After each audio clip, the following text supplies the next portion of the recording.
मुझे होश आया तो मैंने खुद को हवाओं के हिंडोले में झूलता पाया। मैं फर्श पर ढेर था, लेकिन मेरा सर यूं घूम रहा था कि मुझे लगता था कि मैं हवा में उड़ रहा था। बड़ी शिद्दत से मैं खुद पर काबू पाने की कोशिश करने लगा। इतना मेरी समझ में आ रहा था कि कोई मेरे फ्लैट में पहले से मौजूद था और मेरे एकाएक वहां पहुंच जाने पर जिसने खुलते दरवाजे की ओट से मेरे पर हमला कर दिया था। मैंने जबरन आंखें खोली और व्याकुल भाव से चारों तरफ निगाहें दौड़ाई। होश में आ रही आ जेंटलमैन, कोई मेरे सर के करीब से बोला। दूसरा पहलू से कोई हंसा, फिर बोला, तगड़ा हो जा। बड़ी मेहनत से मैं उठकर बैठ पाया तो मुझे अपनी तरफ तनी गन की नाल दिखाई दी। गन। मेरी आंखें मिचमिचा कर मैंने फिर से देखा। 32 कैलिबर की रिवॉल्वर। गन वाला टिपिकल ओल्ड दिल्ली फेस, ठिगना, मोटा, काइयाँ, खतरनाक। कौन हो भाई, क्या चाहते हो? गन वाला हंसा। उसने नाल से मेरी कनपट्टी को टोका। खुद चाहते हो या किसी और के जमूरे हो? अबे बेजे, पहले वाला बोला। जमूरा बोल रिया तेरे को? साला ढक्कन, नाम क्यों लेता है? वो तो चलो गलती हुई मेरे से, लेकिन आगे किसी को नाम बोलने के वास्ते ये बचेगा तब ना। बस कर, काबू रख जबान पर। मेरे को बात करने दे इससे। हाँ भाई पहलवान। उसने गन से फिर मेरी कनपट्टी ठकपट ठकाई। टांग बहुत लंबी है ना तेरी? कहीं भी जा फंसती है। छोटी करनी पड़ेगी, काट के घेरनी पड़ेगी। नहीं? मैं खामोश रहा। अभी क्या नाम सुना तूने? मैंने फिर जवाब ना दिया तो उसने नाल से मेरी कनपट्टी सेकी। मैं पीड़ा से बिलबिलाया। बड़ी मुश्किल से टिकी मेरी खोपड़ी फिर घूमने लग गई। अबे जवाब दे रिया है कि नहीं दे रिया? नहीं सुना, मैं बड़ी मुश्किल से बोल पाया। सुना नहीं या भूल गया? भूल गया। याददाश्त बचपन से ख़राब है मेरी।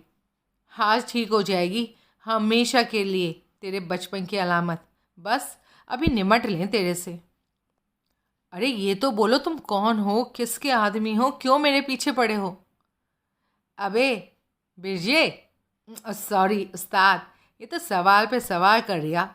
तू उसके जवाब देने को बोला और ये सवाल कर रिया है। कहो तो इसकी जबान खींच दूँ?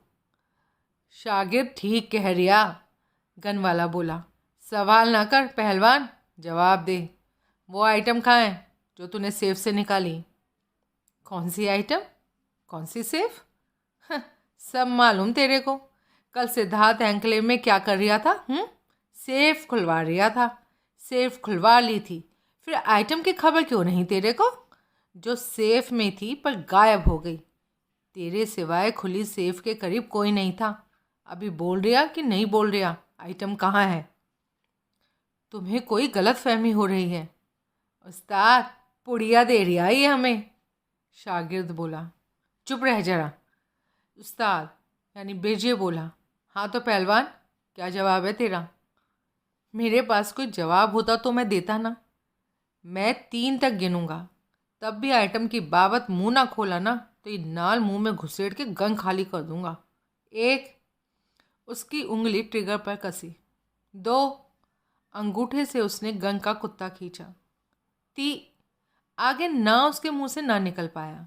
एक खुला उस्तरा हवा में सनसनाता हुआ आया और उसके गन वाले हाथ से टकराया। गन उसके हाथ से निकल गई और वो दूसरे हाथ से अपनी घायल खून का फव्वारा बनी कलाई को थाम कर चीखता चिल्लाता यूं नाचने फुगदकने लगा जैसे दहकते कोयलों पर उसका पांव पड़ गया हो। मैंने फर्श पर लुढ़की पड़ी गन को नाल से थाम के उठाया और अपने काबू में किया। तब मैंने दरवाजे की तरफ देखा। वहाँ इमरान डिप्टी खड़ा था और उस घड़ी पाँव की ठोकर से अपने पीछे दरवाज़ा बंद कर रहा था। जनाब, कर्म हुआ काली कमरी वाले का, वो बोला। जो मैं एन टाइम पर पहुंचा, वरना इस नामाकूल ने तो आपका तिया पाचा कर ही डालना था। कैसे पहुंच गए इमरान भाई? मैं मंत्र मुग्ध सा स्वर में बोला।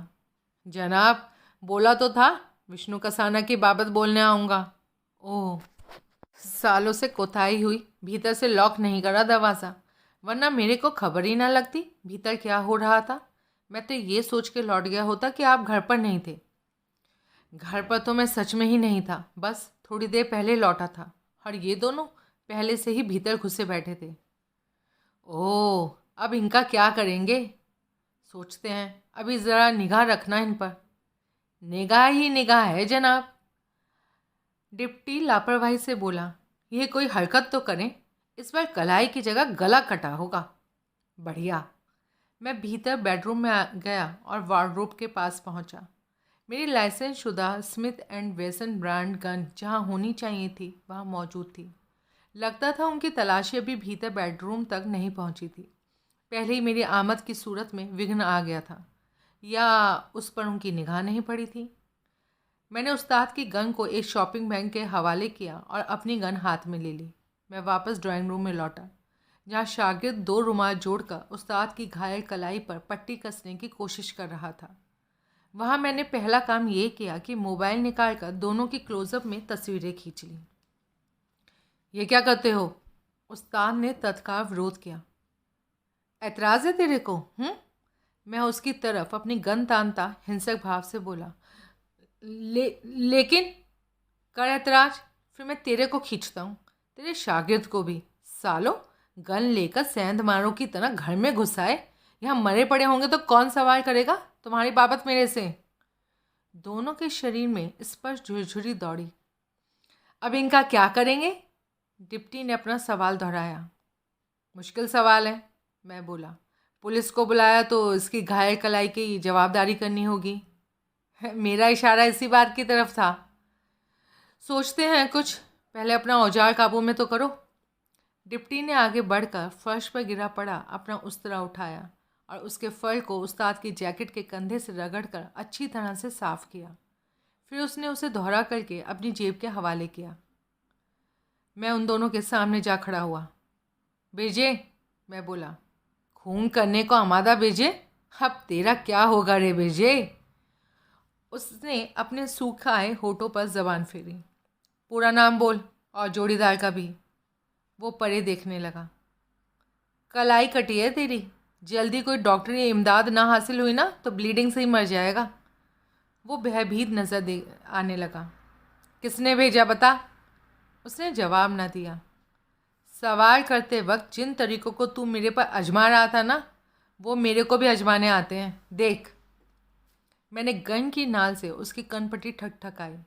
पहले से ही पीड़ा से बिलबिलाते उस्ताद की आंखों से आंसू छलक आए। दे जवाब।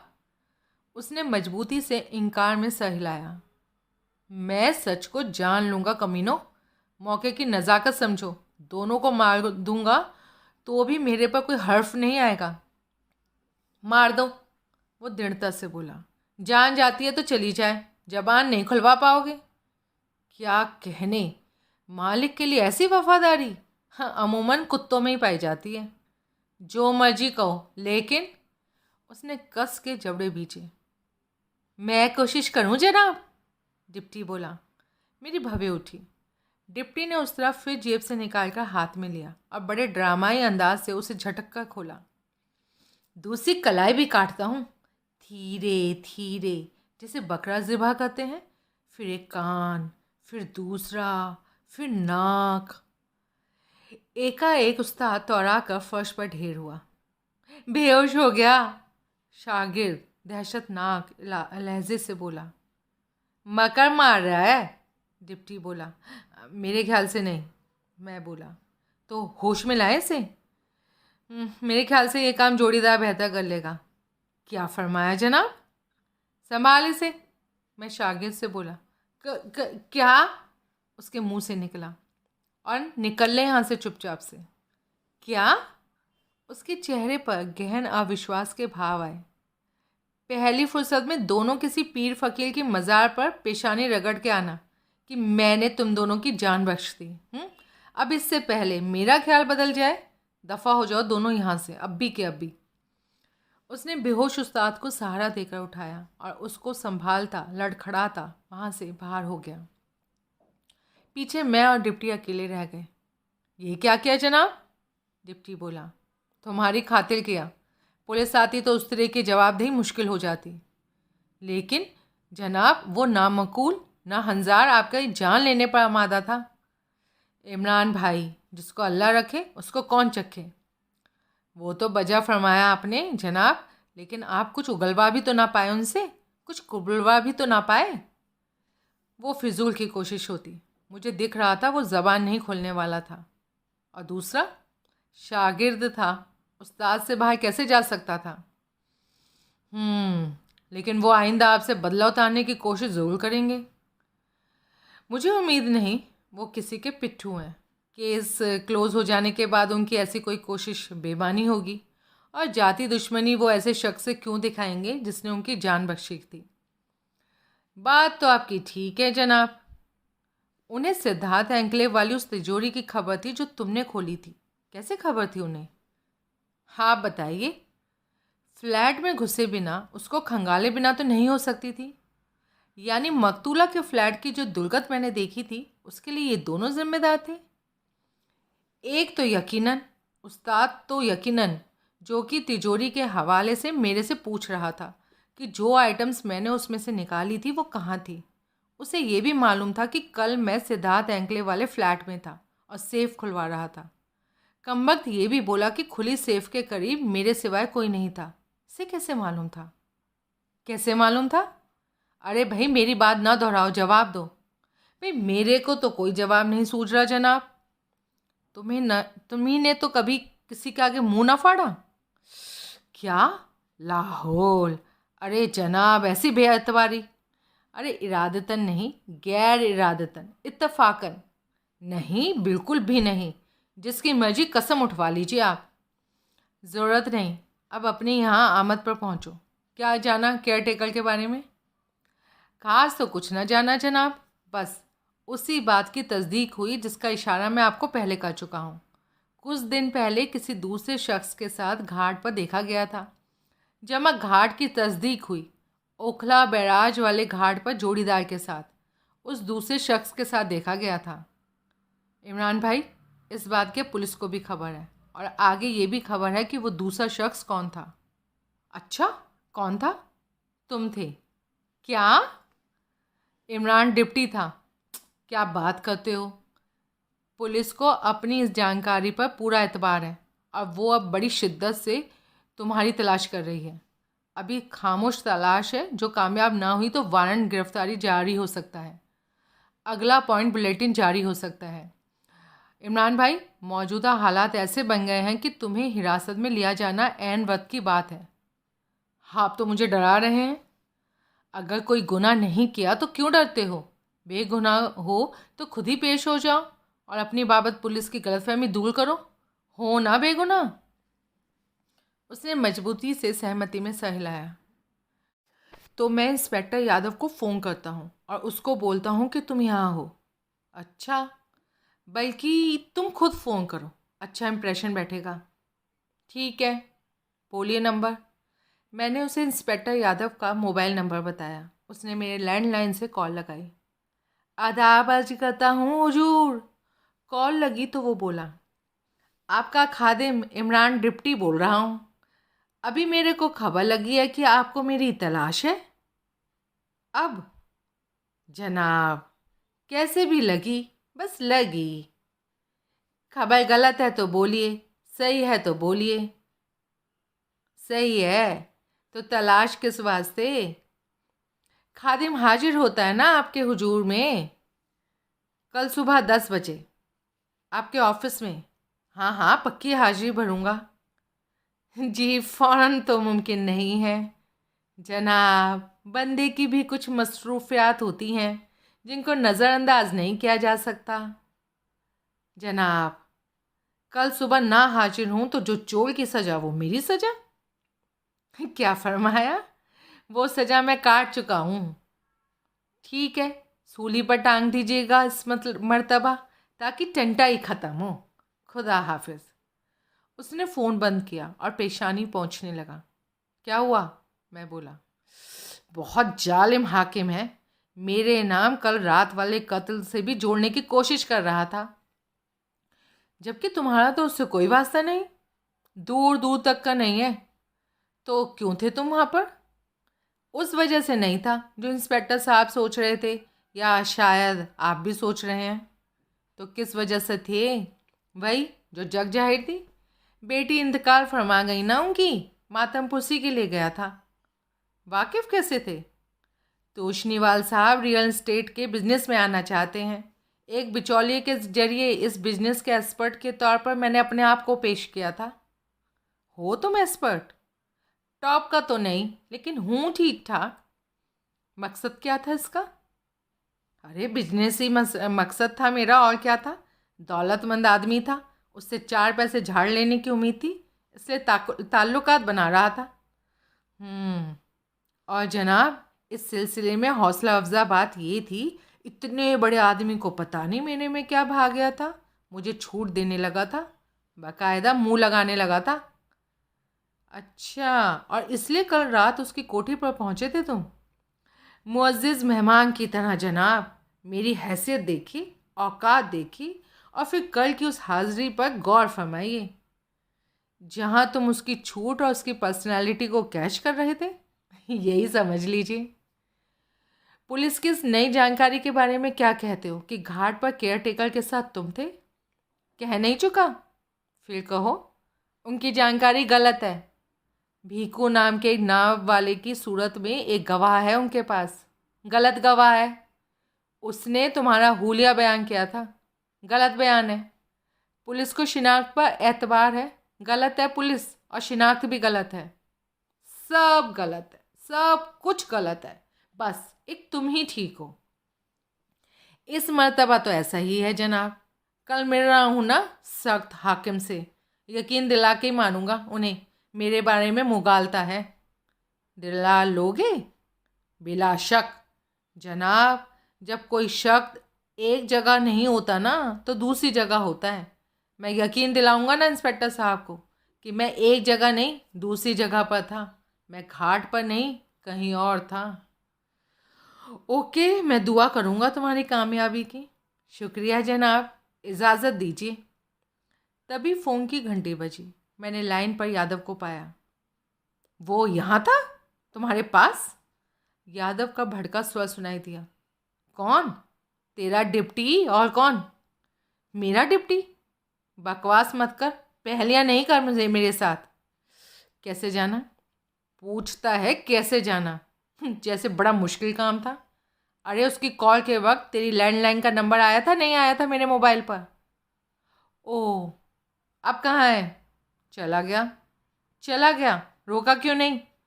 भाई पेशी का वादा करके ही तो गया। कल का, फ़ौरन पेशी का नहीं। नवाब की कुछ मसरूफियात हैं जिनकी वजह से फ़ौरन पेश नहीं हो सकता।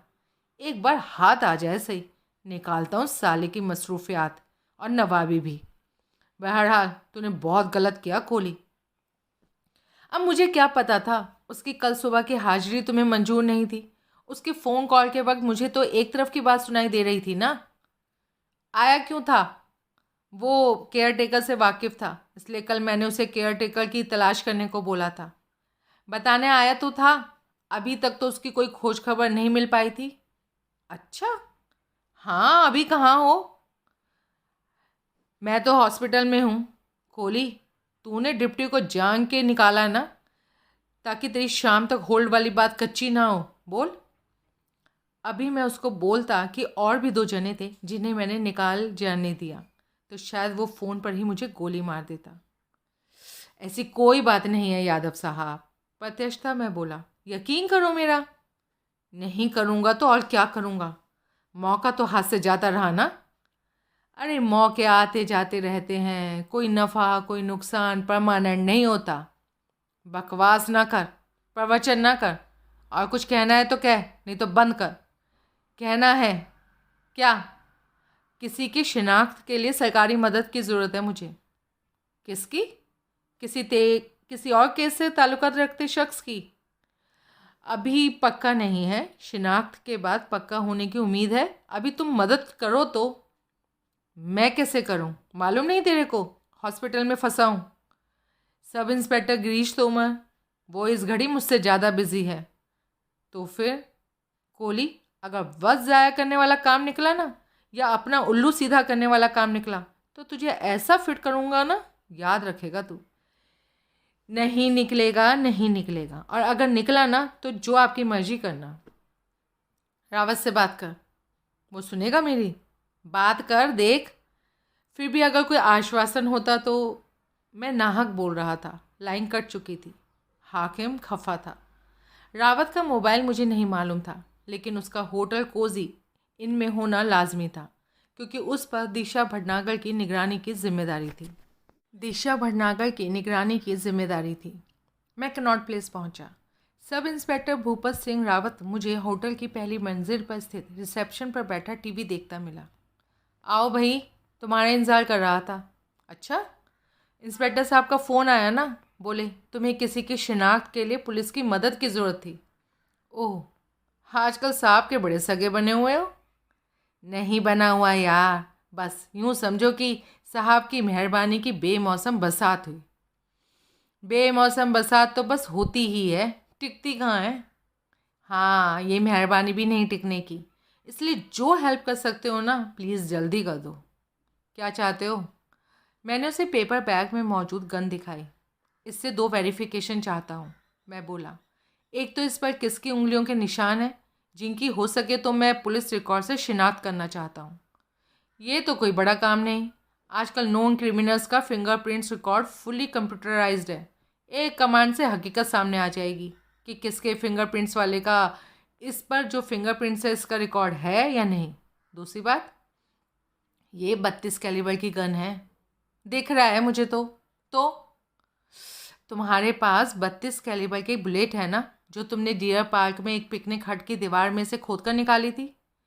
तत्काल रावत संभल कर बैठ गया। वो गोली इस गन से निकली थी? अब ये तो बैलिस्टिक्स एक्सपर्ट्स ही पता लगा पाएगा। ये गन तुम्हारे पास कहाँ से आई? मैंने बताया। अरे, तुम हथियारबंद थे, ये उनकी गन भी तुम्हारे कब्जे में थी, फिर भी उन्हें निकल जाने दिया। निकल के कहीं नहीं जाने वाले। नोन क्रिमिनल्स हुए तो पकड़े जाएंगे। ज़रूरी पकड़े जाएंगे। अब तक दिल्ली में बैठे होंगे, पता नहीं कहाँ के कहाँ पहुँच चुके होंगे। अरे रावत साहब, अब इसे क्यों कलप रहे हो अपने साहब की तरह? पहले उनके खिलाफ कुछ साबित तो हो ले। हो नहीं चुका साबित? तुम्हारे लॉक्ड फ्लैट में घुसे, तुम पर हमला किया, तुम पर गन तानी। मौजूदा केस से ताल्लुक़ रखता कुछ साबित तो हो ले। तुमने गलत किया, लेकिन खैर, और बोलो क्या है? मैंने मोबाइल में मौजूद उन दोनों की तस्वीरें रावत को दिखाई। हो, तस्वीरें खींच ली? ये तो बड़ा काम किया। ये उस्ताद है, बिरजे नाम है। इसके दाएं हाथ की कलाई बुरी तरह से जख्मी है, और ये बात इसे पहचानवाएगी। अब ये ना पूछना कैसे जख्मी हुआ, क्यों हुआ। ये इसका शागिर्द है, नाम मुझे मालूम नहीं। ये पुलिस के रिकॉर्ड में हुए तो इनका तमाम कच्चा छिट्टा उजागर हो जाएगा, और ना हुए तो किस्मत। तो इनकी शक्ल की तस्वीरों का ही आसरा होगा इनकी तलाश में। हेडक्वार्टर जाना होगा, तुम्हारे सब कामों का वहीं होना मुमकिन है। ठीक है? कहाँ ठीक है? मैं यहाँ खास ड्यूटी पर हूँ, ड्यूटी छोड़कर नहीं जा सकता। अरे इंस्पेक्टर साहब ने कहा ना कि जा सकते हो। साफ 2 टूक ना कहा। फ़ोन करो, अब कह देंगे। वो हिचकिचाया। देखो, हुज्जत ना करो। लड़की को अब तुम्हारे प्रोटेक्शन की पहले जैसी ज़रूरत नहीं है, और अब तुम्हारी यहाँ टोकन प्रेजेंस है। इस केस को अब ख़त्म समझो। इससे लड़की को अब कोई ख़तरा नहीं है। उसने इस बात पर विचार किया। अरे यार, 2 किलोमीटर पर तुम्हारा हेडक्वार्टर है, बड़ी हद है 1 घंटे में लौट आओगे। अच्छा, और ज़्यादा टाइम लगा तो मैं वहाँ रुक जाऊँगा, तुम लौट आना। ठीक है, चलो। हेडक्वार्टर्स पर एक्सपर्ट्स की पड़ताल से जो नतीजे सामने आए वो बाकायदा मेरी पसंद के निकले। मसलन डियर पार्क वाली गोली उसी गन से चलाई गई थी जो कि मैंने एसआई रावत को सौंपी थी। गन पर से उसका सीरियल नंबर रेती से घिसकर मिटा दिया गया हुआ था, इसलिए उसकी ओनरशिप की पड़ताल मुमकिन नहीं रही थी। गन पर से उठाए गए स्पष्ट फिंगरप्रिंट्स का मैच पुलिस के रिकॉर्ड में मिला था, जिसके अनुसार वो फिंगरप्रिंट्स ब्रिजलाल नाम के एक नोन क्रिमिनल के थे। मेरे मोबाइल में मौजूदा दोनों तस्वीरों में से एक उस्ताद की, बिरजे की, ब्रिजलाल की थी। दूसरी तस्वीर पुलिस की गैलरी में नहीं थी, लेकिन एक हवलदार ने उसे ब्रिजलाल के जोड़ीदार रोशन रामपुरी के तौर पर पहचान लिया था। इंस्पेक्टर साहब को रिपोर्ट करो, मैं रावत से बोला। शायद वो इन दोनों की तलाश और गिरफ्तारी की ज़रूरत महसूस करेंगे। और तुम क्या करोगे? रावत बोला। मैं बसंत लोग जाऊँगा, अब वहीं जा रहा हूँ। यादव साहब वहीं हैं, उनसे मुलाकात हो गई तो मैं भी उन्हें खबर कर दूँगा। ठीक है। मेरे मोबाइल वाली तस्वीरों का यहाँ कंप्यूटर पुल आउट निकाला गया था। मुझे इसकी कॉपी मिल सकती है? हाँ, अभी मालूम करता हूँ। उसने मुझे 2 तस्वीरों की कलर प्रिंटर से निकाली कॉपी लाकर दी। वस्तुतः मैंने वसंत लोक का रुख न किया। मैं भीकाजी कामा प्लेस पहुंचा। तोशनीवाल एंटरप्राइजेस का ऑफिस बंद था। बंद प्रवेश द्वार पर एक नोटिस लगा था जिस पर दर्ज था, the office is close for indefinite time due to bereavement in CMD's family. यानी CMD के परिवार में मातम हुआ होने की वजह से ऑफिस अनिश्चित काल के लिए बंद था। उसी कॉम्प्लेक्स में माथुर ग्रुप ऑफ इंडस्ट्रीज़ का ऑफिस था। मैं वहाँ पहुँचा। सुधीर कोहली, रिसेप्शन पर मैं बोला। Universal investigations. कल शाम को पूछा था कहाँ से बोल रहा हूँ, क्या बनाता हूँ, याद आया? यस मिस्टर कोहली, व्यवसाय सुलभ तत्पर और गंभीर स्वर में रिसेप्शनिस्ट बोली। हाँ बोलते मुंह दुखता था। माथुर साहब से मिलना है, कॉन्फ्रेंस में है। कब फारिग होंगे? अभी तो बस शुरू हुई है, बहुत टाइम लगेगा। घंटों में तो नहीं लगेगा? लग सकता है, इवन लगेगा। आई सी। एक्चुअली मेरा काम माथुर साहब की प्राइवेट सेक्रेटरी से 2 मिनट की मुलाकात से भी हो सकता है। आप PS साहिबा की क्या पोजीशन है? वो भी कॉन्फ्रेंस में बिज़ी हैं? नहीं। तो मैं उनसे ऑफिस में नहीं हैं, बाहर गई हैं किसी पर्सनल काम से। कब लौटेंगी? 2 घंटे को बोल के गई हैं, जल्दी भी लौट सकती हैं। ठीक है, लौट के आता हूँ। उसने जवाब न दिया। साली मिजाज दिखा रही थी, बात करते एहसान कर रही थी। मेरा जाती तजुर्बा था कि बड़े कॉरपोरेट ऑफिसेज में फ्रंट ऑफिस का स्टाफ बड़ा मधुरभाषी होता था और आगंतुकों का स्वागत मधुर मुस्कुराहट से, वेलकम मुस्कुराहट से करने का आदी होता था। ऐसा ट्रेंड है। ज़रूर मेरे मुंह को बीट लगी थी जो मुझे वो ट्रीटमेंट हासिल नहीं हुआ था। मैं वसंत लोक होली एंजल पहुंचा। वहाँ लॉबी में इंक्वायरी पर ही मुझे ये गुड न्यूज़ मिल गई कि पॉइजन केस शिव मंगल तोशनीवाल को रेगुलर रूम में शिफ्ट किया जा चुका था। मैंने रूम की बाबत दरियाफ्त किया और फिर उधर का रुख लिया। दूसरी मंजिल पर मैंने लिफ्ट से बाहर कदम रखा ही था कि तोशनीवाल के रूम का दरवाज़ा खुला और पहियों वाला स्ट्रेचर धकेलता हुआ ऑर्डरली वहाँ से बाहर निकला। स्ट्रेचर एक सफ़ेद चादर से ढका हुआ था और साफ पता चलता था कि चादर के नीचे कोई था। स्ट्रेचर के पीठ पीछे अत्यंत गंभीर मुद्रा में डॉक्टर शुक्ला ने कमरे से बाहर कदम रखा। वहाँ फिज़ा भारी थी। साफ लगता था कि कोई गंभीर घटना घटित हुई थी। मैं लपक कर करीब पहुँचा। क्या हुआ है मिस्टर तोशनीवाल? हद है दिलेरी की। क्या होगा इस मुल्क का? डॉक्टर शुक्ला असहाय भाव से गर्दन हिलाता हुआ बोल रहा था। क्या हुआ? दिन दहाड़े भरे पूरे हॉस्पिटल में कत्ल की कोशिश हुई। कोशिश बोला? हाँ भाई, बच गए मिस्टर तोशनीवाल ईश्वर की कृपा से। तो उस स्ट्रेचर पर उनका कुत्ता था जो चॉकलेट खा के मरा। कुत्ता? चॉकलेट? तबीयत सुधरते ही मिस्टर तोशनीवाल अपने कुत्ते को याद करने लगे थे, जो कि गुड साइन था। फर्दर साइकोलॉजिकल एडवांटेज के लिए कुत्ते को यहाँ मंगवाया गया। मिस्टर तोशनीवाल बहुत खुश हुए। 3:30 बजे के करीब कुरियर उनके लिए फूलों का बुके और चॉकलेट का बॉक्स लेकर आया। बुके पर गेटवेल सून का कार्ड लगा था, इसलिए सहज ही सोच लिया गया कि किसी वेलविशर ने भेजा था। मिस्टर तोशनीवाल सुना है चॉकलेट्स पसंद करते हैं। उन्होंने बॉक्स खोला और यह अच्छा इत्तेफाक हुआ कि चॉकलेट पहले खुद खाने की जगह उन्होंने कुत्ते को खिलाई। कुत्ता ढेर हो गया तो पता लगा कि चॉकलेट में जहर था। जहर की शिनाख्त हुई? हाँ, स्ट्रिक्निन। तौबा, बाल बचे मिस्टर तोशनीवाल। चॉकलेट पहले खुद खाते और फिर कुत्ते को खिलाते। डॉक्टर के शरीर ने प्रत्यक्ष झुरझुरी ली। वैसे अब कैसे हैं मिस्टर तोशनीवाल? पहले से बेहतर हैं, इम्प्रूव कर रहे हैं, लेकिन फिर भी अभी उन्हें ज़्यादा डिस्टर्ब करने की उम्मीद मैं इजाज़त नहीं दूंगा। इंस्पेक्टर साहब भीतर हैं और तुम्हारे आने से पहले ही वहाँ पहुँच चुके हैं। मैंने कमरे में कदम रखा। यादव मुझे तोशनीवाल के सिरहाने खड़े मिला। मैं उसके करीब पहुँचा। बड़ी वारदात होते होते बची? फिर धीरे से बोला। जवाब देने से पहले यादव मेरे साथ बेड से परे कमरे के कोने में सरक के आया। मालूम पड़ गया? यादव संजीदा लहजे में बोला। एन तुम्हारी नाक के नीचे? नाक यहाँ नहीं थी यार, वो झुंझलाया। एकाएक कहीं जाना पड़ गया और वो कुरियर मेरे पीछे से आया। उसकी बाबत मालूम पड़ा कि फर्जी था, कुरियर था ही नहीं। बुके और चॉकलेट बॉक्स यहाँ डिलीवर करके गया तो कोई डॉकेट साइन ना कराया, कोई पीओडी साइन नहीं कराई, कहीं किसी भेजने वाले का कोई नाम पता दर्ज ही नहीं था। दर्ज नहीं था या फर्जी था? हाँ, दर्ज ही नहीं था। कमाल है, सामान किसी ने रिसीव किया या यूं ही पेशेंट के सिरहाने रख के चला गया? रिसीव किया ना, एक नर्स ने रिसीव किया। वो कहती है उसने पूछा भी था कोई साइन वाइन नहीं कराने, बोला कि नहीं कराने। नर्स कहाँ है? अभी यहीं थी, नर्सिंग स्टेशन पर होगी। क्यों? देखें ज़रा। लेकिन क्यों? अरे आओ तो सही। तीव्र अनिच्छा का प्रदर्शन करता वो मेरे साथ चला। हम बाहर गलियारे में आए और आगे गलियारे के मध्य में स्थित नर्सिंग स्टेशन पर पहुँचे। नर्स वहाँ मौजूद थी। पूछने पर मालूम हुआ उसका नाम रोजीना था। वो कुरियर, मैं बोला, जो मिस्टर तोशनीवाल के लिए बुके और चॉकलेट आया, वो तुमने रिसीव किया? नर्स ने सशंक भाव से इंस्पेक्टर की तरफ देखा।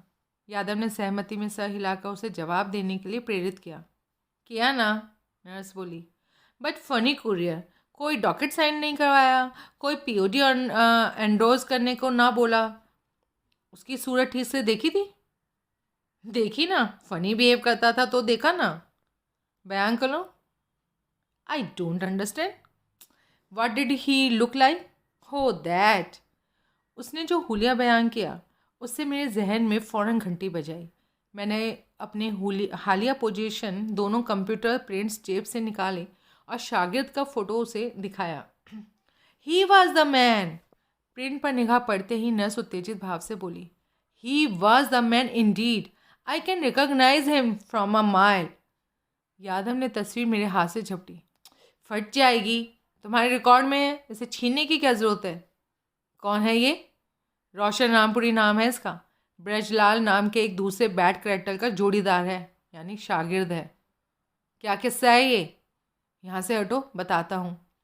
मैंने नर्स को थैंक यू बोला और हम वापस तोशनीवाल के कमरे के दरवाजे पर पहुँचे। अब बताओ, यादव उतावले स्वर में बोला। जो ड्रामा मेरे फ्लैट पर हुआ था उसे मैंने सविस्तार दोहराया।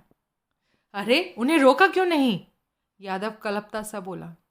जिसे जान से जाने की परवाह ना हो उसे गन दिखा के नहीं रोका जा सकता, मैं बोला। टांग में गोली मारता, लंगड़ा करता सालों को, फिर अभी भी मैं वहीं होता। गोली गलत किया तूने, उस साले तिजोरी तोड़ की खातिर। अव्वल तो गलत नहीं किया तो ऐसे ना किया जिसे दुरुस्त ना किया जा सकता हो। उसने शक की भावना से मेरी तरफ देखा। तुम्हारे महकमे ने उनकी तलाश शुरू कर भी दी है। आज की तारीख बदलने से पहले काबू में ना हो तो बोलना, और ना हुए तो पुलिस की छवि बनाने के लिए सारे गुनाह मैं अपने सर ले लूँगा, कन्फेस कर लूँगा सारे कत्ल मैंने किए हैं। बकवास ना कर, सरकार का हुक्म सर माथे पर। ड्रामा भी मत कर। मैं खामोश रहा। तो ये दोनों जमूरे कातिल के लिए काम कर रहे थे, वो तो अब जाहिर है। और ये भी जाहिर है कि सिद्धार्थ एन्क्लेव में मकतूला सपना टाहिलियानी के फ्लैट में तलाशी के सिलसिले में जो उत्पात मचाया था ना, वो भी इन्होंने मचाया था। ये साले छटे हुए बदमाश, इन्हें अनाड़ी नौसिखिया कैसे कहा जा सकता है? क्या मतलब? मकतूला सपना टाहिलियानी के फ्लैट पर वहाँ की दुर्गत देखकर कल जो खुद कहा था वो भूल गया? क्या कहा था? वाकई भूल गया। अरे कहा नहीं था घुसपैठिया कोई अनाड़ी था, नौसिखिया था, वरना इतनी दुर्गत हुई होती। ओह, लगता है याद आ गया। अब तब मेरा जोर बतौर कातिल, बतौर घुसपैठिया शामली तोशनीवाल पर था, क्योंकि एक औरत का ऐसे कामों में अनाड़ी नौसिखिया होना समझ में आता है। अब जबकि उसका भी कत्ल हो गया है तो वो तो घुसपैठिया वाले इल्ज़ाम से बरी हो गई। अब क्या कहता है तू? मैंने तुरंत उत्तर ना दिया। मैंने उस नुक्ते पर गंभीर विचार किया। यादव साहब, फिर मैं बोला, जो मैंने पहले कहा था वो भी गलत नहीं था, और ये भी गलत नहीं है कि ब्रिजलाल रोशन रामपुरी की उस्ताद शागिर्द की जोड़ी को अनाड़ी नौसिखिया नहीं कहा जा सकता। जो साले मेरे फ्लैट का इतनी नफासत से ताला खोला कि उस पर खरोच तक नहीं आई थी, भीतर घुसे और अंदर बैठे हुए थे, वो अनाड़ी नौसिखिया तो हो नहीं सकते।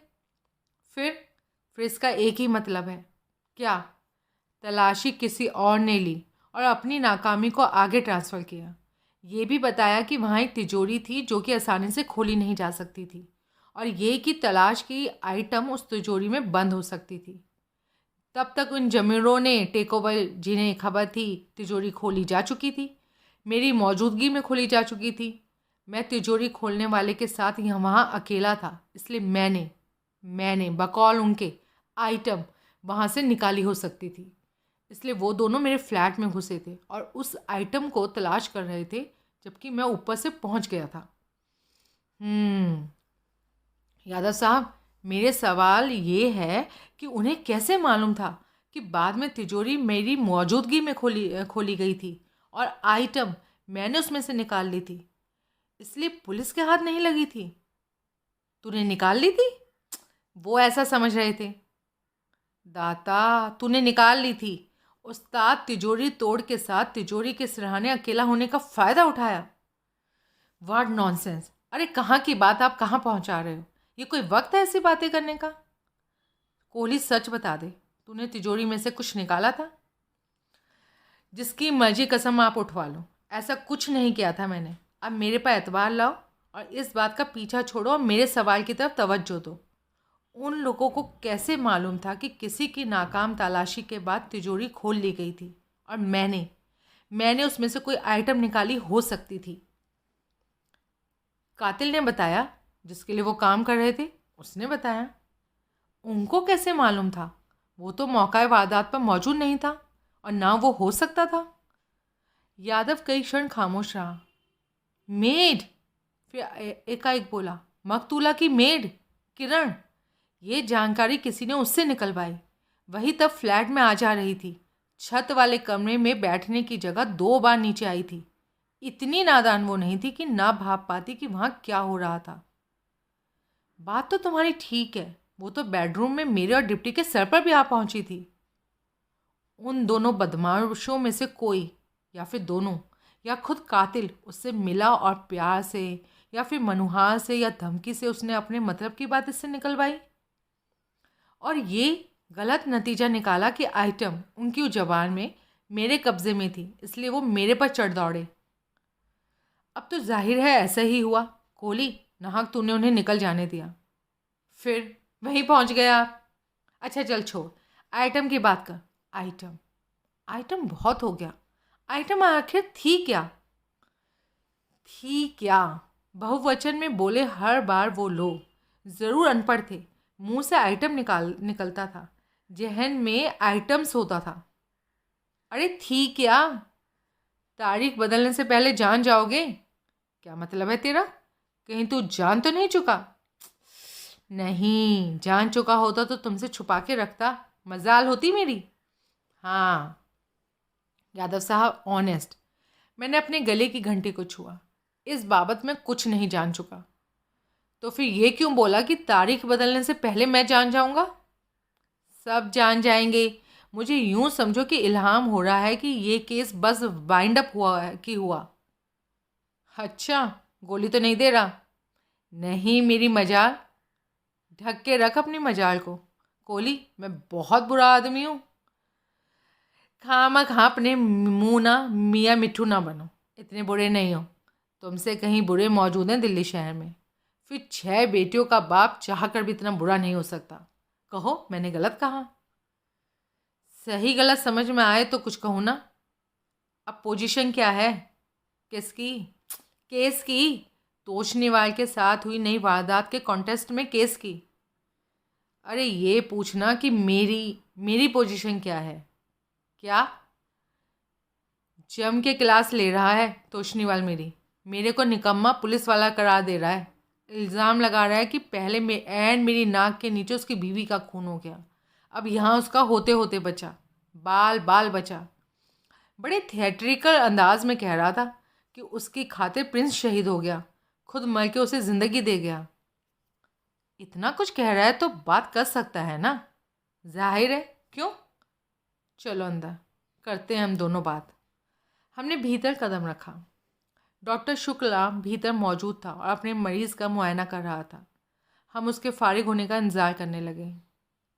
The progress is very satisfactory mister Toshiwal. आखिर उससे परे हटता डॉक्टर शुक्ला बोला, you will be all right in no time. Thank you, Toshiwal क्षीण स्वर में बोला। हम इनसे, मैं बोला, 2 मिनट बात कर सकते हैं? ठीक है, सिर्फ 2 मिनट। हम तोशनीवाल के सिरहाने पहुँचे। क्या हुआ जनाब? मैं सहानुभूतिपूर्ण स्वर में उससे संबोधित हुआ। अब क्या फ़ायदा बताने का कि क्या हुआ? तोशनीवाल क्षीण किंतु खिन स्वर में बोला। तिरहन की दीदा दिलेरी की इंतहा हुई। ये हुआ, चाय में जहर से बच गया तो जहर वाली चॉकलेट भेज दी। मालूम जो था उसे, मैं चॉकलेट पसंद करता था। मैंने खाने के लिए एक चॉकलेट निकाली तो प्रिंस गुर्राने लगा, चॉकलेट की मांग करने लगा। मैंने वही चॉकलेट उसे खिला दी और अपने लिए नई निकाल ली। तभी प्रिंस यूं कांपने लगा जैसे कोई जाड़े के बुखार में कांपता है और गिर पड़ा, तड़पने लगा। मुंह से झाग निकलने लगी, आंखें उलटने लगी। मेरे प्राण कांप गए। मैंने चॉकलेट परे फेंकी और नर्स के लिए घंटी बजाने लगा। लगातार बजती घंटी की वजह से नर्स दौड़ी आई और पीछे पीछे 2 ऑर्डरली आए। फिर डॉक्टर शुक्ला आए। गॉड गॉड, उसके शरीर ने जोर से झुझुरी ली। प्रिंस की जान चली गई ताकि मेरी जान बच जाती। गॉड गॉड, उसकी आंखें भर आई। दैट विल बी एनफ, हमारे पीछे से डॉक्टर शुक्ला बोला। यादव ने सहमति में सर हिलाया। मैंने चॉकलेट बॉक्स का मुआयना किया। उस पर स्टिकर लगा था, मार्बर डिपार्टमेंट स्टोर बसंत कुंज। मैं बसंत कुंज पहुंचा। मार्बर डिपार्टमेंट स्टोर से वहाँ हर कोई वाकिफ़ था। वो कोई बहुत बड़ा स्टोर नहीं था। वहाँ कन्फेक्शनरी और मेडिसिन्स का अलग काउंटर था। मैं वहाँ पहुँचा। एक अधेड़ व्यक्ति काउंटर की पल्ली तरफ से मेरे सामने पहुँचा। चॉकलेट्स, मैं बोला। ब्लैक पैशंस, 1 किलो का बॉक्स। उसने सहमति में सर हिलाया और ऐन वैसा बॉक्स में पेश किया जैसा मैं अस्पताल में देख कर आया था। कीमत 1500 रुपीज़, सेल्समैन बोला। इतनी महंगी चॉकलेट हर कोई तो नहीं खरीदता होगा। खरीदते हैं सर, लेकिन किलो का बॉक्स हर कोई नहीं खरीदता। आपने हाल में किलो का बॉक्स कब बेचा? आप क्यों पूछ रहे हैं? जवाब दो, मैं डिटेक्टिव हूँ। उसके चेहरे पर संदेह के भाव आए। मैंने उसे अपना आई कार्ड की झलक दिखाई। मुझे कई बार तजुर्बा हो चुका था कि उस एक्शन से ही आम लोग बाग मुतमईन हो जाते थे और सहज ही समझ लेते थे कि मैं पुलिस के महकमे से था। उसके चेहरे से भी तत्काल संदेह के भाव छटे और सम्मान के भाव आए। जी कल शाम को, वो बोला। शाम को किस वक्त? सूरज डूबने के बाद, अंधेरा हो जाने के बाद, काफ़ी बाद। टाइम बोलो भाई। कस्टमर की आमद का टाइम क्लॉक करके कौन रखता है सर? ठीक है, लेकिन जब वो कस्टमर, खास कम डिमांड वाली आइटम का कस्टमर तुम्हें याद आ गया है तो टाइम का कोई तो अंदाज़ा तुम्हें होना चाहिए या नहीं? उसने हिचकिचाते हुए सहमति में सर हिलाया। वो अंदाज़ा ही बोलो। उसके माथे पर बल पड़े। कई क्षण वो खामोश रहा। 7 से 8, फिर बोला। जिस कस्टमर ने ब्लैक पैशन का 1 किलो का डब्बा खरीदा वो कल शाम 7 और 8 के बीच यहाँ था? हाँ, यही बोला मैंने। सुना मैंने। मर्द या औरत? मर्द। कैसा? कैसा क्या मतलब? देखने में कैसा था? हुलिया, कदकार, शक्ल सूरत बयान करो। जी ठिगना था। चेहरे पर तरह तरह के खरोचों के निशान थे और एक बाह में कोई नुक्स था। कैसा नुक्स? टेढ़ी थी, मुड़ी हुई थी, दूसरी बाह से थोड़ी छोटी थी। छोटी कौन सी थी, दाईं या बाईं? दाईं। और लंगड़ा के चलता था। पहले कभी उस शख्स को देखा? नहीं, पहले तो कभी नहीं देखा था, लेकिन क्या? उसका कद काट एक और शख्स से मिलता था जो कि अक्सर यहाँ आता है। कोई फ़र्क था तो बस ये था कि उसके चेहरे पर खरोचों के निशान नहीं थे। कैसे भी खरोच या कोई निशान नहीं था। उसकी बाह में या चाल में भी कोई नुक्स नहीं था। कौन? नाम नहीं मालूम। आखिरी बार स्टोर में उसे कब देखा था? 2 दिन पहले। ठीक से याद है? हाँ, वजह है ठीक से याद होने की। तब वो सीधा इसी काउंटर पर पहुंचा था और सिंगल आइटम खरीद कर चला गया था। सिंगल आइटम क्या? चूहा मारने की दवा। कल शाम वाले नुचे हुए चेहरे, लंगड़ी टांग और टेढ़ी बाह वाले ग्राहक की तरफ मेरी खास तवज्जो इसलिए भी गई थी कि उसने भी वही दवा खरीदी थी।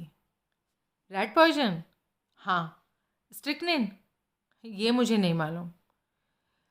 मुझे बात को तरीके से समझने दो। कल शाम 7 और 8 बजे के बीच यहाँ पहुँचे खास शक्ल सूरत वाले जिस ग्राहक ने ब्लैक पैशन चॉकलेट का 1 किलो का पैक खरीदा था, उसी ने तभी चूहे मारने की दवा भी खरीदी थी। हाँ। क्या हाँ? चॉकलेट्स के साथ साथ रेड पॉइजन भी बेचते हो? वो केमिस्ट शॉप की आइटम है। केमिस्ट शॉप दाएं बाजू है, लेकिन ये काउंटर साझा है। कल शाम वाला डिफॉर्म कस्टमर जब यहाँ आया था, तब केमिस्ट शॉप का सेल्समैन बाई चांस यहाँ नहीं था। तब ब्लैक पैशन के किलो के डब्बे के बाद मैंने ही उसे रेड पॉइजन का पैकेट निकाल कर दे दिया था। लेके आओ। क्या? पैकेट? वो तो वो ले गया। अरे वो नहीं, वैसा पैकेट है या नहीं? है तो लेके आओ ना भाई। उसने पैकेट लाकर काउंटर पर रखा।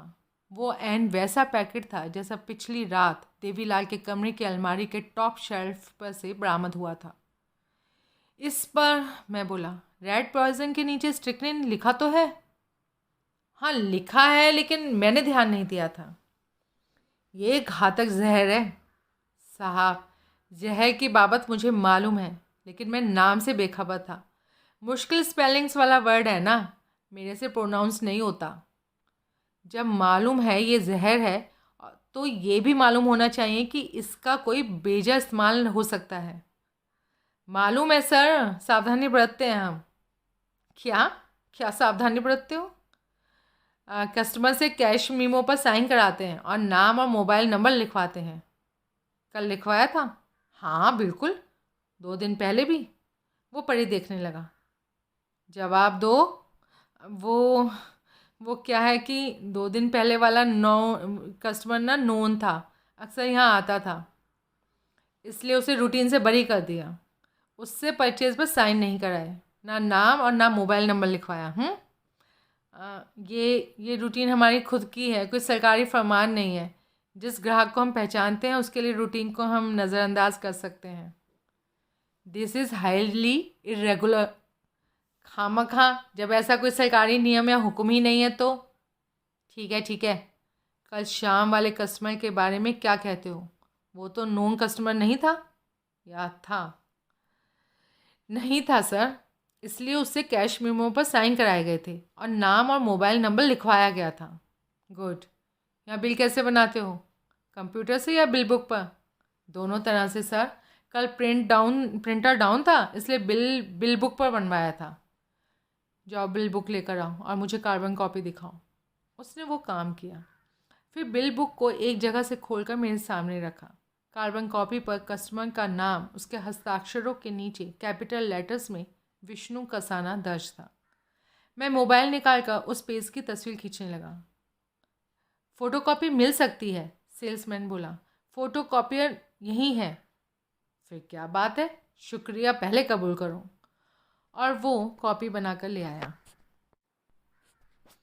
बाहर आकर मैंने यादव का मोबाइल बजाया। कोई जवाब ना मिला। फ़ोन स्विच ऑफ तो नहीं था, शायद म्यूट पर था। घंटे की उसे खबर नहीं लगी थी। मैंने उसके मातहत सब इंस्पेक्टर गिरीश तोमर को कॉल लगाई। तत्काल उत्तर मिला। सुधीर कोहली बोल रहा हूँ। कहाँ हो? अपने इंस्पेक्टर साहब के साथ तो नहीं थे? ओखला में हूँ। वहाँ कैसे पहुँच गए? जमुना से विष्णु कसाना की लाश बरामद हुई है। बैराज के गेट से अटकी मिली। अरे कब? अभी 2 घंटे पहले। कैसे मरा? पता लगेगा, लेकिन लाश की हालत से ये अभी मालूम है कि कब मरा। अच्छा, कब मरा? 4-5 दिन हो गए, जान पड़ता है। कैसे हो सकता है ये? अभी परसों रात तो वो साक्षात तोशनीवाल फार्म पर मौजूद था, जहाँ उसके मालिक की बेटी की लाश बरामद की थी। अब ये सब राघव साहब से डिस्कस करना। अच्छी राय है, यही करता हूँ। वस्तुतः मैंने भीकाजी कामा प्लेस का रुख किया, जहाँ सूरज भान कपूर की कॉन्फ्रेंस ख़त्म हो चुकी हो सकती थी, या फिर 2 घंटे के लिए बाहर गई उनकी प्राइवेट सेक्रेटरी लौट आई हो सकती थी। मैं माथुर ग्रुप ऑफ इंडस्ट्रीज़ के ऑफिस में पहुंचा तो पता लगा दूसरी बात हुई थी। सेक्रेटरी लौट आई थी। मैंने रिसेप्शन पर बिग बॉस से नहीं तो उसकी पीएस से मुलाकात की अपनी दरख्वास्त दोहराई तो रिसेप्शनिस्ट साफ मेरे पर एहसान करते हुए फ़ोन पर बात करने लगी। मैं धीरज से प्रतीक्षा करता रहा, और क्या करता, गर्जमन जो था। रिसेप्शनिस्ट ने फ़ोन वापस क्रेडल पर रखा। मेरी भवें उठी। जाइए। कहाँ? साहब के पीएस के ऑफिस में। वो कहाँ है? मिस्टर कोहली, आप पहले यहाँ आ चुके हैं। याददाश्त अच्छी है तुम्हारी, लेकिन मेरी इतनी अच्छी नहीं है। मसलन मुझे ये याद नहीं है कि कहाँ है। आंखों के अलावा भी तुम्हारी कोई चीज़ बड़ी है। उसने कॉल बेल बजाई। फ़ौरन एक चपरासी रिसेप्शन पर पहुंचा, जिसे रिसेप्शनिस्ट ने आवश्यक निर्देश दिए और मुझे उसके हवाले किया और मेरी तरफ से पीठ फेर ली। चपरासी ने मुझे प्राइवेट सेक्रेटरी के ऑफिस में पहुंचाया। मैं उसके सामने एक विजिटर्स चेयर पर बैठा। मैंने उसका अभिवादन किया। यस मिस्टर कोहली, वो मधुर स्वर में बोली। कल जिम खाना में साहब से मुलाकात हो तो गई थी आपकी? हाँ, बहुत ही तसल्ली बख्श मुलाकात हुई थी। बहुत मेहरबान है माथुर साहब। आज तो मुलाकात नहीं होगी क्योंकि लंबी कॉन्फ्रेंस में है, मालूम हुआ मुझे। लेकिन मेरा मकसद तुम्हारे से भी हल हो सकता है। ऐसा? हाँ। उसके चेहरे पर अनिश्चय के भाव आए। दूसरी बार आया हूँ, जैसे मेरा यूँ कोई क्रेडिट बन सकता हो। मैंने ऐसा बोला। अच्छा। 1.5 घंटा पहले आया था तो पता चला था कि तुम ऑफिस में नहीं थी। मैं जरा। ठीक है, करो हल मतलब। थैंक यू शिल्पी तायल। कत्ल की खबर लगी आपको? हाँ, उसके लहजे में फ़ौरन उदासी आई। लगी तो सही। कितनी कठिन है ज़िंदगी दिल्ली में। तुम्हारी फ्रेंड थी? उसकी भवें उठी। खुद माथुर साहब ने बताया लंच इकट्ठे होता था। ये भी बोला? बोला तो इसके अलावा भी बहुत कुछ था उन्होंने। वो किस्सा फिर कभी।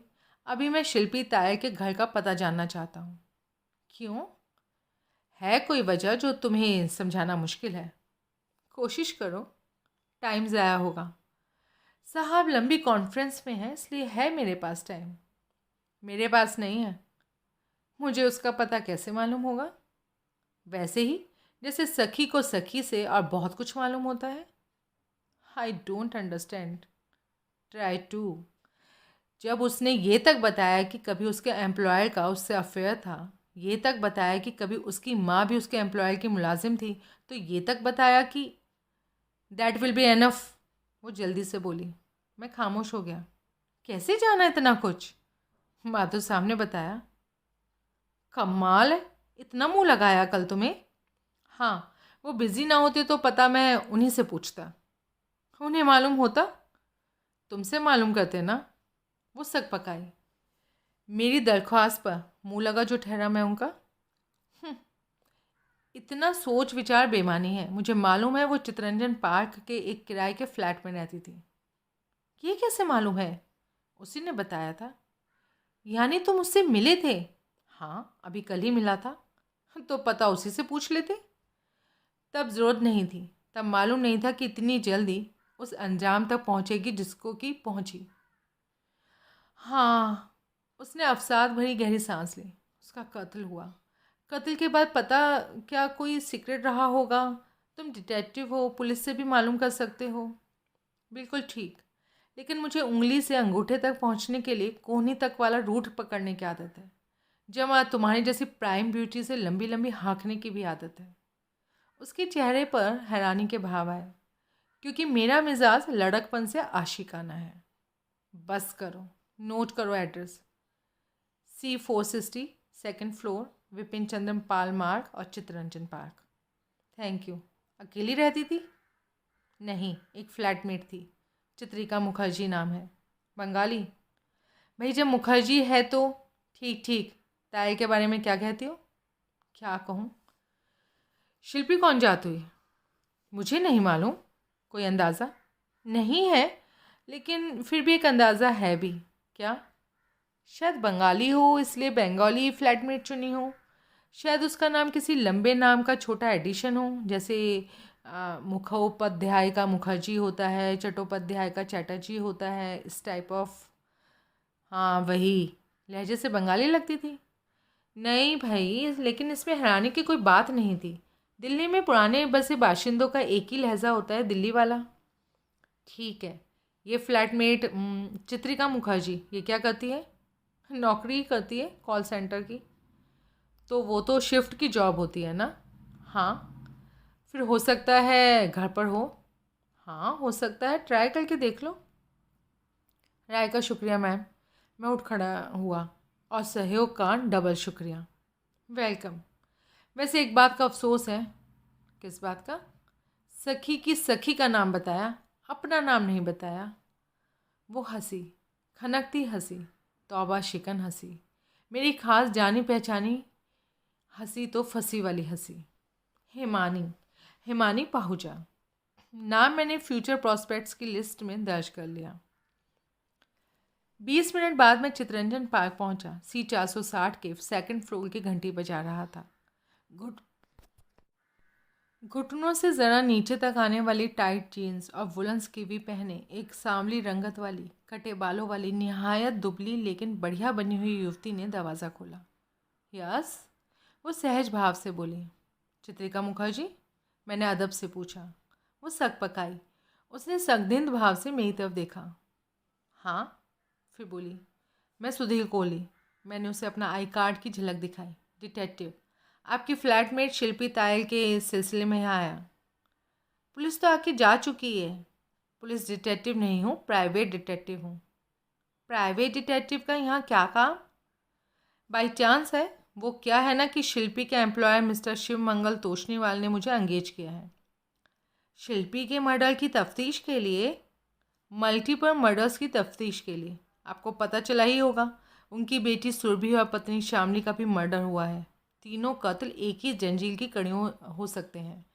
You understand my point? I think I do. Please come in. Thank you.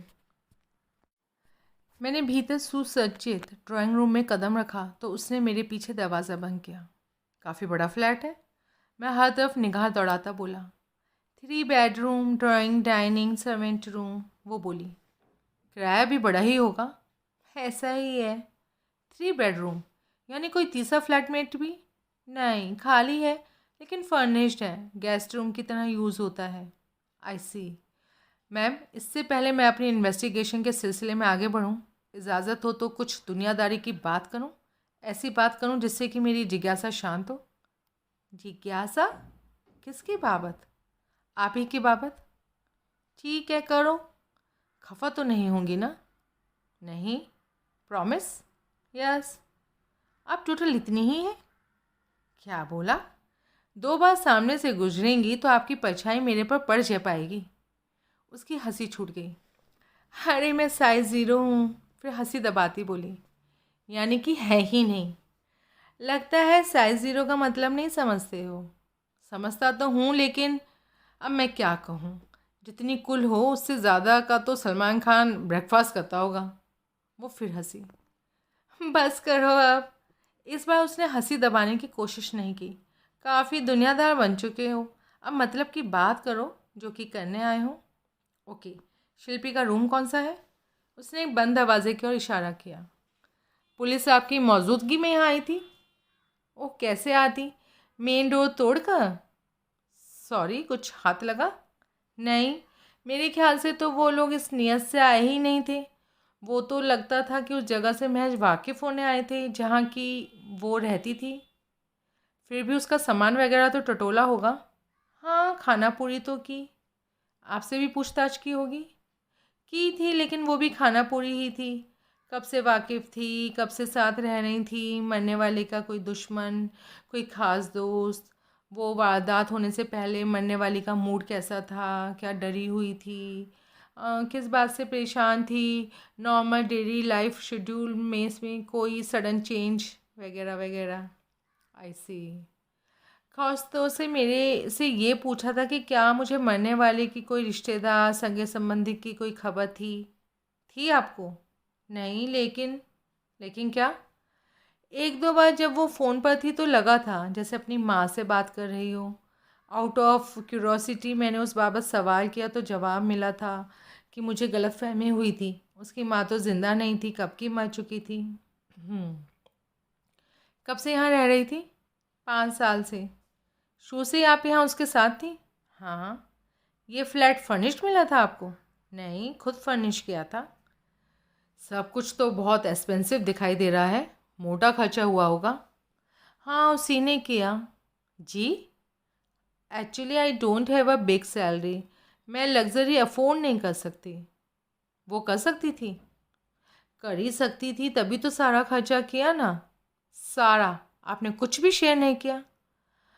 कुछ तो शेयर करने को मैं तैयार थी, बाकायदा ऑफ़र किया था, लेकिन उसने जनरोसिटी दिखाई थी, बड़े दिल वाली बात की थी, कहा था ज़रूरत नहीं थी। और यहाँ का किराया भी वही भरती थी। अरे नहीं भाई, मैंने बोला ना मैं लग्ज़री अफोर्ड नहीं कर सकती थी। ये कब बोला कि बेसिक्स भी अफोर्ड नहीं कर सकती थी? लेकिन वो चाहती तो सारा किराया खुद भर सकती थी, हैसियत थी उसकी। हैसियत तो थी बराबर। एक बिजनेस टाइकून की प्राइवेट सेक्रेटरी ही तो थी।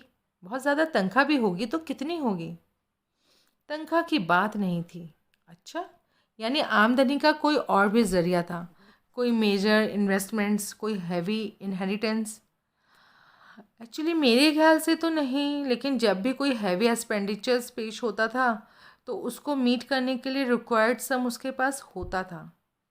इस बाबत कभी सवाल नहीं किया? मैं क्यों करती? I am not stupid. Why would I look the gift horse in the mouth? Very well said. मैं उसकी जेनरोसिटी का सुख पा रही थी, मैं क्यों सवाल करती? ठीक है, जब वो इतनी संपन्न थी, इतनी सेल्फ सफिशिएंट थी, तो फ्लैटमेट किस लिए? कंपनी के लिए। आई सी। पुलिस ने उसके रूम को सील नहीं किया? जाहिर है कि नहीं किया। करते भी किस लिए? वो मौका वारदात तो नहीं। फिर भी किसी वजह से करते तो साफ फ्लैट सील करते। ठीक, अभी दोबारा आएंगे। ऐसा कुछ बोल के तो नहीं गए? फिर भी मेरे ख्याल से मकतूला के कम में मेरे भी एक निगाह फिरा लेने में कोई हर्ज तो नहीं होगा। मुझे तो कोई हर्ज दिखाई नहीं देता। तो फिर इजाज़त है? हाँ, लेकिन एक बात है। क्या? तुम्हारे आने से पहले मैं लैपटॉप पर बहुत इम्पोर्टेंट वर्क कर रही थी, तो मैं तुम्हारे साथ वहाँ खड़ी नहीं हो सकती। वाह, चुपड़ी और दो अनुमति और निर्विघ्न आबाद। मैं किसी चीज़ के साथ कोई छेड़ाखानी नहीं करूँगा। बाद में चाहे तो आप मेरी तलाशी ले लीजिएगा। हाँ, ज़रूरत नहीं। I can see you have an honest face. वाह वाह, बहुत तरह की तारीफ आपके खादिम को बहुत बार हासिल हुई, लेकिन दिल्ली और आसपास 40 कोस तक के टॉप के हरामी को ऑनेस्ट फेस कहना पहली बार किसी ने बोला। Thank you so. May I? Yes, go ahead. मैं निर्देशित रूम के दरवाजे पर पहुंचा और उसे धकेल कर भीतर दाखिल हुआ। कंखियों से मैंने देखा कि वो बाजू के कमरे में चली गई थी, जो कि ज़रूर उसका बेडरूम था। मैंने 5 स्टार होटल के डिलक्स रूम की तरह सुसज्जित कमरे की तरफ तवज्जो की। मुझे पूरी छूट मिली थी, इसलिए मैंने धीरज से हर चीज़ का मुआयना करना शुरू किया। 10 मिनट बाद वार्डरोब के एक शेल्फ में मुझे कुछ उम्मीद दिखाई दी, जो कि बेमानी भी साबित हो सकती थी। उस शेल्फ में रखे सामान को, जो कि ज़्यादातर अंडरगारमेंट्स थे, निकाल कर मैंने उसे खाली किया तो पाया कि उसकी भीतरी दीवार पर उसकी पूरी लंबाई चौड़ाई के कवर करता शाहरुख का एक क्लोजअप पोस्टर लगा हुआ था।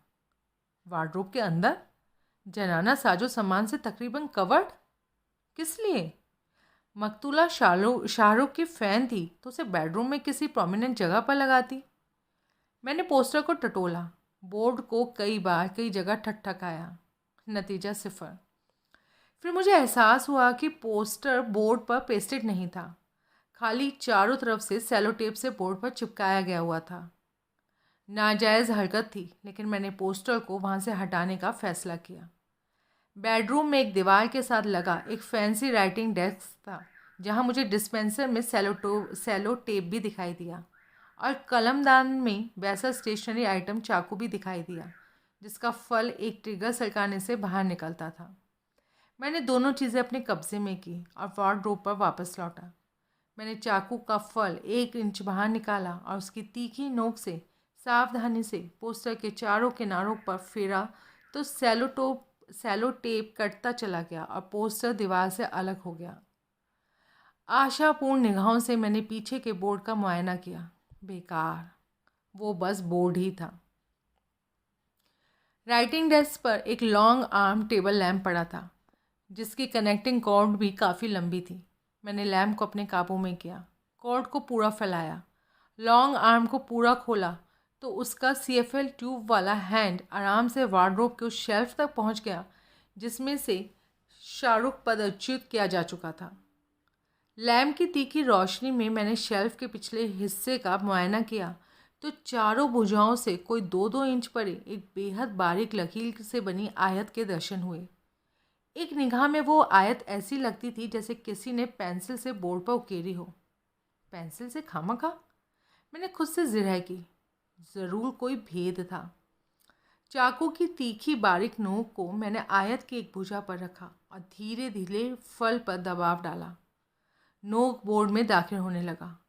ढक्कन, वो ढक्कन था, वैसे ही बोर्ड का जैसे से वार्डरोब बनी थी और जो इतनी चतुराई से फिट किया गया था कि वार्डरोब के भीतर के अंधेरे में नहीं दिखाई देने वाला था।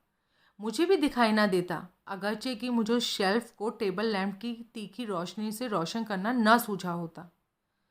मैंने और गौर से मुआयना किया तो एक जगह मुझे एक महीन पेच का सर दिखाई दिया। चाकू की नोक से मैंने उस पेच को खोलना शुरू किया तो जल्दी ही कोई 1.5 इंच लंबा वो पेच मेरे हाथ में आ गया। पेच की जगह मैंने दस्तक दी तो 2 खुफिया ढक्कन बीच में कहीं फिक्स धुरे पर घूम गया। ढक्कन का एक सिरा पीछे मौजूद झरोके के भीतर दाखिल हो गया और दूसरा बाहर निकल आया, रिवॉल्विंग डोर की तरह। लैंप की रोशनी में मैंने भीतर हाथ डाला। भीतर से जो चीज़ें बरामद हुई वो थी एक CD, एक डेथ सर्टिफिकेट और एक स्टेटमेंट। सर्टिफिकेट और स्टेटमेंट फ़ोटोकॉपी थी, CD ओरिजिनल थी या कॉपी थी कहना मुहाल था। वैसे जब बाकी 2 डॉक्यूमेंट कॉपी थे तो CD का भी कॉपी होना ही बनता था, यानी तीनों के ओरिजिनल कहीं और महफूज थे।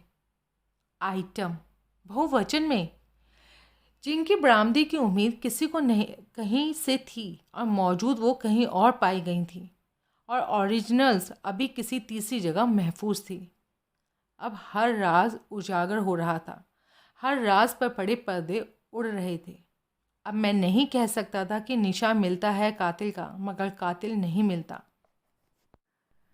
राइटिंग टेबल पर लैपटॉप और प्रिंटर मौजूद था। मैंने डेथ सर्टिफिकेट और स्टेटमेंट को स्कैन करके उनकी कॉपी निकाली और वहीं मौजूद एक ब्लैंक डिस्क पर कागजात और CD को डुप्लीकेट किया।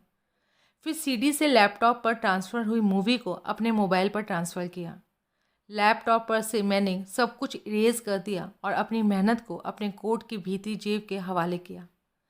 खुफिया खाने का सामान मैंने यथास्थान पहुंचाकर ढक्कन को वापस पोजीशन पर किया, उसमें पेंच डाला और सेलो टेप से शाहरुख की तस्वीर पूर्ववत शेल्फ के पिछले हिस्से पर टेप की। शेल्फ से निकला सामान भी मैंने यथास्थान पहुंचाया और वार्डरोब को बंद करके वापस ड्राइंग रूम में पहुंचा। फ्लैटमेट चित्रिका मुखर्जी शायद तब भी अपने इम्पॉर्टेंट वर्क के साथ ही मसरूफ़ थी। Ma'am, miss Mukherjee. वो अपने कमरे से बाहर निकली। कुछ मिला? उसने पूछा। मायूसी जताते मैंने इनकार में सर हिलाया। कुछ होता तो पुलिस को ही मिल गया होता, वो बोली। वही तो। बहरहाल सहयोग का बहुत शुक्रिया। वेलकम। मैंने अपलक उसे देखा। अब क्या है? वो बोली। वही है। क्या? साइज 0।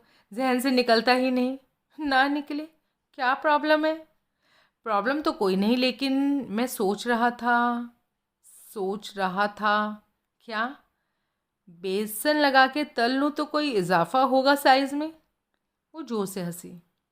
साइज 0+1 हो जाएगा या नहीं? अरे मैं मुर्गी हूँ जो बेसन लगा के तल लोगे? जवाब में मैंने हंसी में उसका साथ दिया। वैसे, वो बोली, आप आदमी बड़े दिलचस्प हैं। जहन नसीब। कभी फिर मिलना। ये इनविटेशन है? हाँ, यही समझ लो। फिर तो खूब पहचान लो, सुधीर हूँ मैं, जिनसे उल्फत का फ़कीर हूँ मैं। हा हा हा हा, वाह भाई, फिर मिला तो झोली भर के जाऊँगा।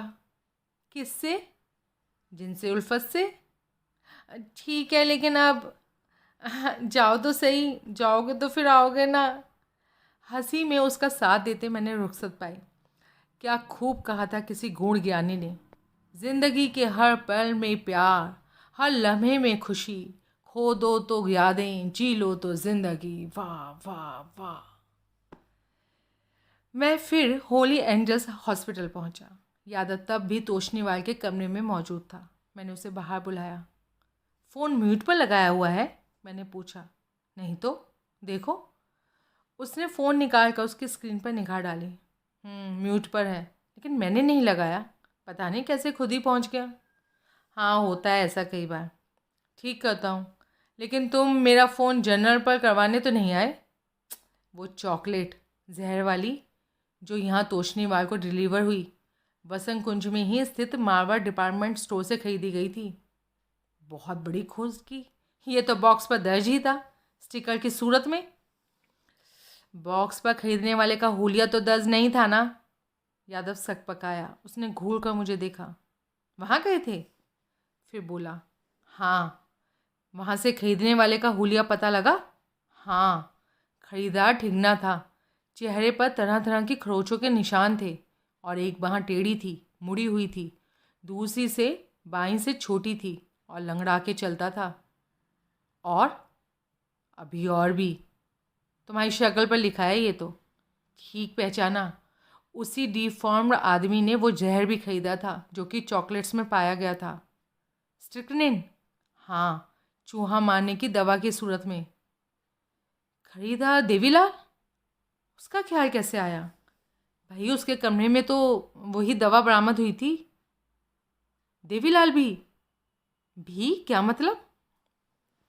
उसने वो दवा खरीदी थी, वहीं से खरीदी थी, लेकिन 2 दिन पहले खरीदी थी। 2 दिन बाद विष्णु कसाना का बहु रूप धारण करके फिर खरीदी थी, जब चॉकलेट्स का बॉक्स खरीदा। जो चीज़ उसके पास पहले से थी, उसे फिर खरीदने का क्या मतलब? विष्णु कसाना के पास नहीं थी। सिर्फ चॉकलेट खरीदता तो ये अपने आप में सबूत होता कि विष्णु कसाना का बहुरूप धारण करके वही मारवाड़ डिपार्टमेंट स्टोर पर पहुंचा था। मैं खामोश रहा। खामखा मुंह बना के मत दिखा।